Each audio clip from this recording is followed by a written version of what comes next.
Salut à tous et à toutes. Avant de commencer la théorie, j'aimerais vous demander de vous abonner, de liker et de partager. Ça pourrait vraiment m'aider. Ah oui, aussi j'ai ouvert une page Facebook et un compte Twitter, donc je vous fais confiance pour aller voir ce que je publie. Bon allez, j'arrête avec ces conneries, je fais place à la théorie.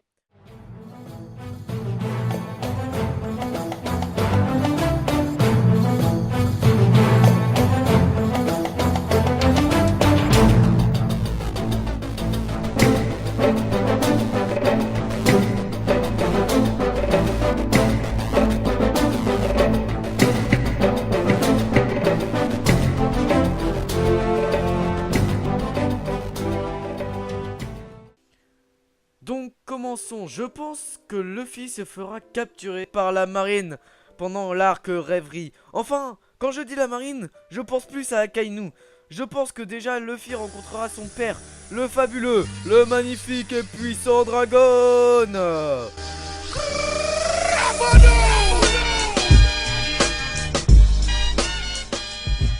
Car pendant l'arc rêverie, les révolutionnaires seront de la partie et Luffy se battra avec Sabo et Dragon. Et je vois bien Fujitora, Akainu, Kizaru et le nouvel amiral. Enfin, le troisième amiral que l'on connaît pas encore. Donc, ma première idée, c'est que Dragon se fait gravement blesser et les révolutionnaires battent en retraite en laissant Luffy combattre seul.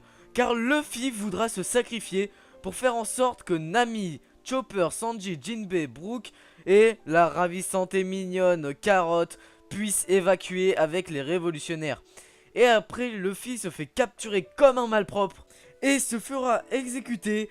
Mais c'est là où, pendant l'exécution, les révolutionnaires, les groupes séparés, se rejoignent à Marineford pour aider Luffy. Donc le reste de l'équipage de Luffy et celui de Barbe Blanche, les Minks et les capitaines de la grande et puissante flotte de Luffy se retrouvent tous à Marineford. Donc pour moi, celui qui libérera Luffy, c'est Dragon. Ensuite, Dragon meurt en essayant de protéger Sabo, un peu de la même manière que Ace se sacrifia pour Luffy. Et quand il meurt dans ses bras, je vois bien Dragon lui dire « Sabo, je prends la relève. » Mais qu'est-ce que ce serait épique! Ce serait épique de ouf, les gars! Et là, Sabo pète un câble, il explose et défonce Akainu et prouve que le feu peut battre la lave. Même si c'est impossible scientifiquement. Mais on est dans un chef-d'œuvre. Tout est possible. Parce que pour moi, Akainu va tuer Dragon. Akainu, c'est un peu l'ennemi numéro 1 de ce manga. Il est obligé d'être détesté. Mais bien sûr, Luffy ne mourra pas. Les révolutionnaires auront le moral à moins 1000%, mais il ne mourra pas. Ils s'enfuiront tous sains et saufs. Maintenant, je vais vous dire pourquoi je pense à ce scénario. Pour moi, Marineford, tout d'abord, je pourrais pas supporter l'attente de l'arc Wano Kuni pour revoir Zoro. Parce que oui, on a été informé que c'est dans 2 ans et on peut pas attendre 2 ans pour revoir Zoro. Ce serait vraiment un bon prétexte pour réunir l'équipage. Ensuite, je pense que Dragon doit mourir pour une éventuelle montée de puissance pour Sabo. Et Dragon doit mourir pour que les révolutionnaires avancent. Et aussi, Gable veut tuer tous les membres de l'équipage de Barbe Blanche. Donc ce sera un merveilleux prétexte pour qu'ils se battent.